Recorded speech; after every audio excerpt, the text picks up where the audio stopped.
श्री राम कथा सुनने वाले देवियों और सज्जनों, आपके हृदय में विराजमान भगवान श्री राम और हनुमान जी के चरणों में वंदन करता हूं। आपको लिए चलता हूं अयोध्या त्रेता युग में। अभी तक आप भगवान की बाल लीला सुन रहे थे। भगवान अभी बाल लीला कर रहे हैं। इसके पश्चात भगवान बड़े होंगे, जनेऊ संस्कार होगा। महाराज दशरथ जी विश्वामित्र जी के साथ भगवान को उनकी यज्ञ की रक्षा के लिए भेजेंगे। आइए अभी भगवान की बाल लीला के तरफ। त्रेता युग की घटना है। भगवान इस धरती पर आए हुए हैं। आइए सुनिए तुलसीदास जी महाराज क्या लिख रहे हैं। मुनि आगमन सुना जब राजा, मिलन गयौले विप्र समाजा। इस तरह से आप सुनेंगे कि विश्वामित्र मुनि आए हुए हैं। इसके पहले आपको लिए चलेंगे भगवान के बाल चरित के तरफ। बाल चरित अति सरल सुहाए, शारद शेष शंभु श्रुति गाए। जिन कर मन इन्हीं सन नहीं राता, ते जन वंचित किए विधाता। श्री रामचंद्र जी बहुत ही सरल, भोला और सुंदर बाल लीलाओं का सरस्वती, शेष जी, शिव जी और वेदों ने गान किया है। जिनका मन इन लीलाओं में अनुरक्त नहीं हुआ, विधाता ने उन मनुष्यों को वंचित कर दिया, भाग्यहीन कर दिया।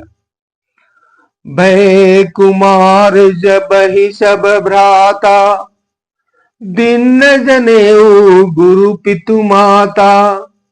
गुरु गृह गए पढ़न रघुराई, अलप काल विद्या सब आई।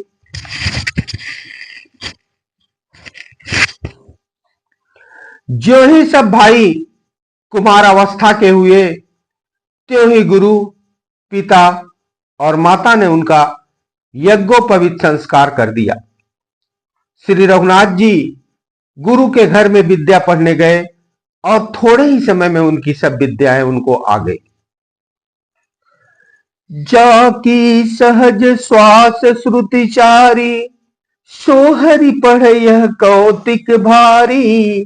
विद्या विनय निपुण गुणशीला, खेल ही खेल सकल निपलीला। चारों वेद जिनके स्वाभाविक श्वास हैं, वे भगवान पढ़े, यह बड़ा अचरज है। चारों भाई विद्या विनय गुण और शील में निपुण हैं और सब राजाओं की लीलाओं के खेल खेलते हैं।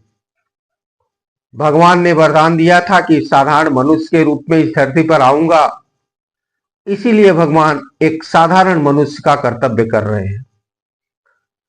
करतल बाण धनुष अति सोहा, देखत रूप चराचर मोहा। जिन्न विथिन्न विहरहि सब भाई, थकित हो ही सब लोग लुगाई। हाथों में बाण और धनुष बहुत ही शोभा देते हैं। रूप देखते ही चराचर मोहित हो जाते हैं। वे सब भाई जिन गलियों में खेलते हैं, उन गलियों के सभी स्त्री पुरुष उनको देखकर स्नेह से शिथिल हो जाते हैं अथवा ठिठक कर रह जाते हैं। कौशलपुर बासी नर नारी, वृद्ध अरु बाल। प्राण हुते प्रिय लागत, सब कहूँ राम कृपाल। कौशलपुर के रहने वाले स्त्री पुरुष, बूढ़े और बालक सभी को कृपालु श्री रामचंद्र जी के प्राणों से भी बढ़कर प्रिय लगते हैं।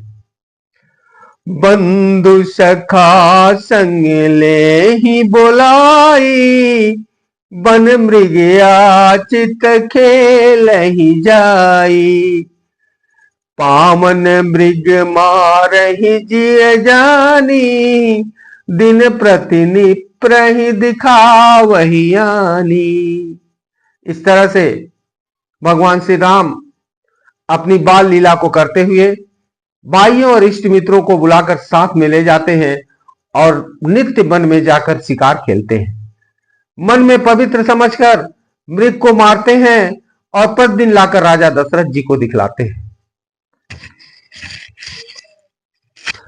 जे मृग राम बाण के मारे, ते तनु तजी सुरलोक सिधारे, अनुज सका संग भोजन करही, मातु पिता आज्ञा अनुसरही। जो मृग श्री राम जी के बाणों के मारे जाते थे वे शरीर छोड़कर देवलोक में चले जाते थे। श्री रामचंद्र जी अपने छोटे भाइयों और सखाओं के साथ भोजन करते हैं और माता पिता की आज्ञा का पालन करते हैं। जही विधि सुखी हो ही पुर लोगा, करहि कृपा निधि होई संजोगा, वेद पुराण सुनहि मन लाई, आप कहि अनुजन समुझाई। जिस प्रकार नगर के लोग सुखी हो, कृपा निधान श्री रामचंद्र जी वही संयोग लीला करते हैं। वे मन लगाकर वेद पुराण सुनाते हैं, सुनते हैं, फिर स्वयं छोटे भाइयों को समझाते हैं।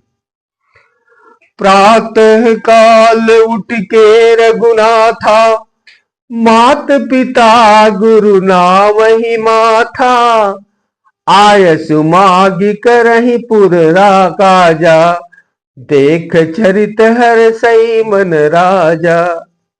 इस तरह से भगवान अपने कर्तव्य का पालन करते हुए प्रातः काल उठकर गुरु और माता पिता को मस्तक नवाते हैं और उनकी आज्ञा लेकर नगर का काम करते हैं।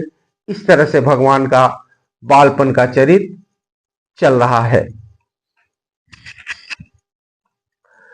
व्यापक अकल अनीह अज, निर्गुण नाम न रूप, भगत है तू नाना विधि, करत चरित्र अनूप।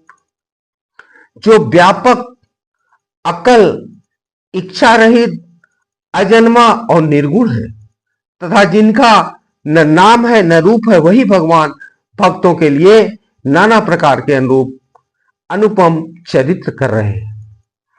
यह सब चरित्र कहा मैं गाई, आगिल कथा सुनहु मन लाई।